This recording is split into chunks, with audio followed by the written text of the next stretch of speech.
Türk dövlətlərinin başçıları növbəti dəfə və bu dəfə Qəbələdə bir yerə toplandılar və təmsil etdikləri ölkələrin xalqlarının taliyi ilə bağlı mühüm qərarlar qəbul etdilər. Yəni, təmsil etdikləri xalqların daha yaxşı, daha firavan yaşaması üçün hansı birgə əməkdaşlıq formalarından istifadə edəcəklərini danışdılar.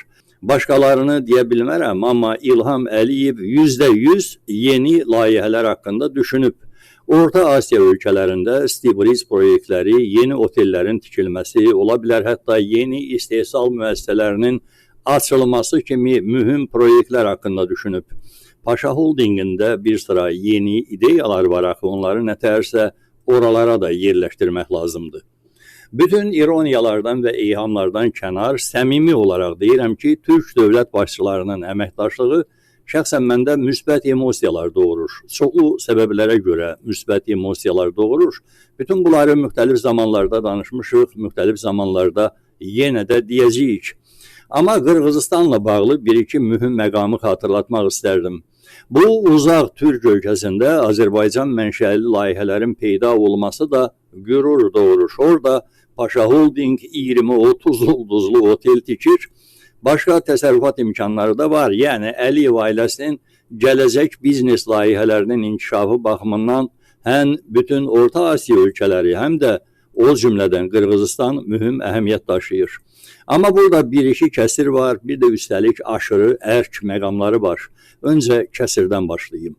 Qırğızıstanda hələ səfir Hidayət Orucovun zamanından böyük mübahisə və qırğınlarla başa gəlmiş Heydər Parkı var. Onun sonradan mübahisələrdən kənarlaşdırmaq üçün Azərbaycan Dostluq Parkı adlandırdılar. Nəysə, 7-8 illik mübahisələrdən, məhkəmə çəkişmələrindən və sair dadsız mübahisələrdən sonra parkı tikdilər. Orada səfirliyin binası və orta məktəb kompleksi də düzəltdilər. Parkın açılışı təmtəraq və dəbdəbə elementləri ilə başa çatdı və unuduldu. Park daha heç kimə gərək deyil kimi göründü. Mən bu parkın əmələ gəlmə sürəcini əvvəlki çarpışmalardan sonraki durumunu Qırğızıstan blogerlərinin çıxışlarından götürüb müqayisə edirəm və belə nəticə yaranır. Видно вот то, что неухоженно. Вот такие кусты уже. В общем, жалко парк. Очень жалко парк. Сколько люди старались, что вот это посадить, сколько было вложено труда. Сейчас оно все отсыхает. Из-за того, что не работает система полива. Везде сухо. Я в прошлом году мимо этого парка проходил каждый день, часто. Здесь постоянно работали фонтаны. Вот фонтаны там, получается, там и там. Но они сейчас не работают, сейчас очень вообще сухо здесь. Вот там немножко вода капает, чуть-чуть я вижу. Сейчас пойдем посмотрим, что там.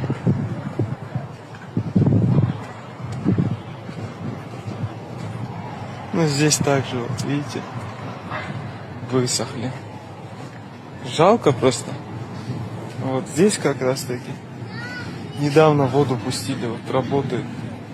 Nəysə, Bişkekdə Heydər Əliyev adı ilə mübahisələndirilmiş bu parkın taliyi iki xalq arasında dostluq körpülərinə xələl gətirməz inşallah. Həm də o yerdə ki, böyük perspektiv iqtisadi əməkdaşlıq planları var. Bu parka da bir-iki vedrə su tökən tapılar. Füzuli demişkən, qanı göz yaşı kimi əhl-vərək kimi yügürüb, bir içim su verə dəşdi qəmin avarəsinə. Amma bir də indiki çağdaş ərk elementləri var. Bu ilin iyun ayının 3-də Qırğızıstan parlamentinin sədri Nurlanbek Şəkiyev başının dəstəsi ilə birlikdə Azərbaycana gəlmişdi. Bu heyətdə əlbəttə Azərbaycanın Qırğızıstandakı səfiri Lətif Qəndilov da vardı. Burada bir kuryoz oluşmuşdu.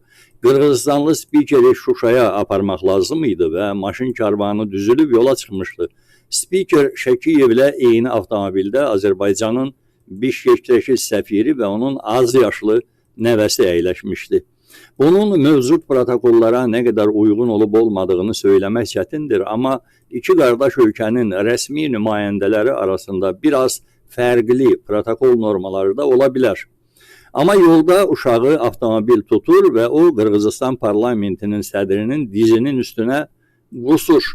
Ürək bulanmasından yəni. Spiker əvvəlcə biraz dilxor olur, sonra biraz boş verir, amma hər halda maşın karvanını saxlayırlar. Uşağın qusduğu möhtəviyyatı və onun izlərini təmizlədikdən sonra maşın karvanı yoluna davam edir. Səfir isə əlbəttə spikerdən dönə-dönə üzr istəyir və xahiş edir ki, bu məsələni nətəhərsə bağlayar geçsin, yoxsa onun mitilini atarlar.